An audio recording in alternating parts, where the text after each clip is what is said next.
هنتكلم أولا عن السمات النرجسية رقم واحد. السمات النرجسية هي مجرد صفات شخصية مش مرض نفسي.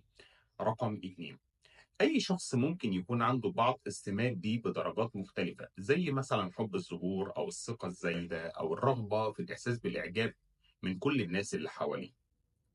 رقم ثلاثة، أحيانا السمات دي بتكون إيجابية لو كانت معتدلة، زي الثقة بالنفس والطموح.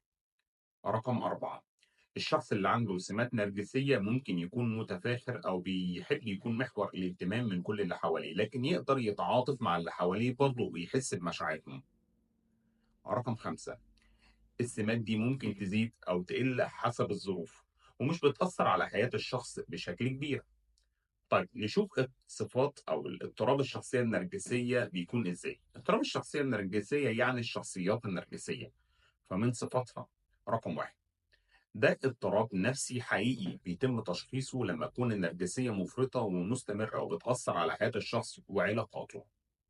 رقم اتنين، الشخص المصاب بيكون عنده إحساس غير طبيعي بالعظمة، بيحس إنه مميز جدا وبيستحق معاملة خاصة ومميزة من كل اللي حواليه في أي وقت، كل مكان. رقم ثلاثة، ما بيكونش عنده تعاطف مع الناس اللي حواليه وبيستغل الناس اللي حواليه لمصلحته بدون إحساس منه بالذنب. رقم أربعة، شخصية حساسة للنقد، حتى لو كان نقد بسيط ممكن يرد بعصبية وبغضب شديد جدا أو عدوانية أنت ما كنتش تتوقعها أصلا في رد فعله.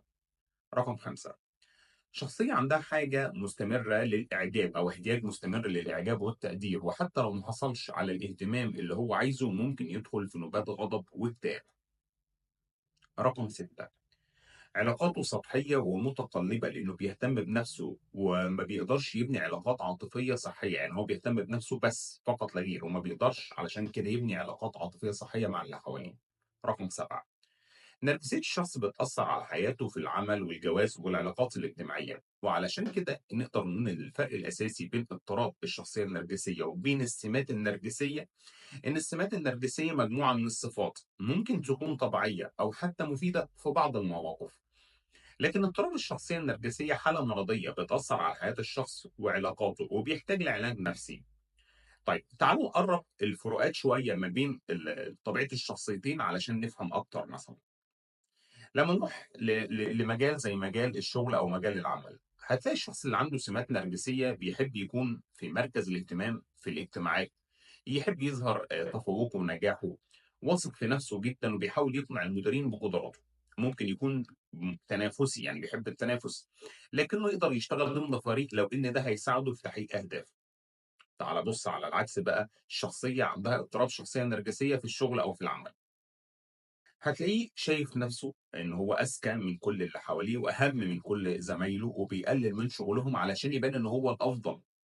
ولو المدير عنده مثلًا شكر في حد من زمايله بداله أو مدح زميل له بداله، يعني هيحس بالإهانة الشديدة وممكن يبدأ مؤامرات ضد الزميل ده.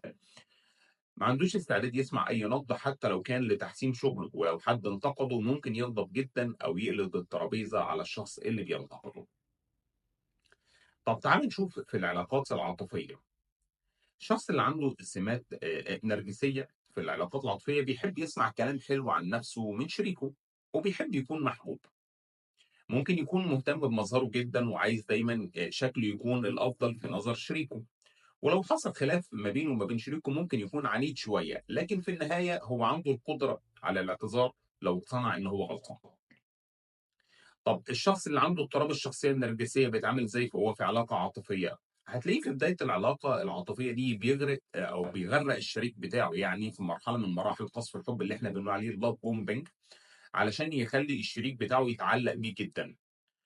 وبعد فترة بعد ما اتعلّق الشريك بيه، يبدأ يقلل من قيمة الشريك ده نفسيًا، ويستخف بيه ويعامله ببرود، ودايمًا يخلّيه يحس إن هو مش كفاية. ولو حتى إن الشريك اللي معاه اعترض أو الشخص التاني اللي معاه اعترض أو حاول يواجهه، ممكن ينقلب عليه ويتهمه بالجنون أو إنه هو بيسبب المشاكل كلّها، وممكن يستخدم معاه ألاعيب نرجسية كتير. ولو إن العلاقة انتهت ما بين الاتنين، ممكن الشخص النرجسي ده يحاول يدمّر سمعة الشريك أو يلاعبه عاطفيًا علشان يرجّعه، مش عشان بيحبه يعني، لكنه مش عايز يخسر أو يفقد السيطرة عليه. طيب في مجال الصداقة، الشخص اللي عنده سمات نرجسية ممكن يكون بيتصرف إزاي في مجال الصداقة؟ ممكن يكون بيحب إن هو يحس إحساسه القائد وسط المجموعة، وسط أصحابه، وإنه يكون صاحب الأفكار والقرارات، وممكن يتفاخر كمان بتفوقه وإنه قادر يخلي أصحابه متواجدين دايمًا مع بعض، لكن مش بالضرورة بيقلل من قيمة أصدقائه، ولو حصلت مشكلة ممكن يزعل شوية لو إن حد انتقده يعني، لكن في النهاية ممكن يتجاوز النقد ده. طب مقارنةً مع شخص عنده اضطرابات الشخصية النرجسية، هتلاقي صداقاته سطحية جدًا، مبنية على المصلحة فقط لا غير، بيستغل أصدقائه علشان يخدموا أهدافه، ولمّا يخلص دورهم ممكن يتجاهلهم تمامًا وما يبقوش موجودين في حياته.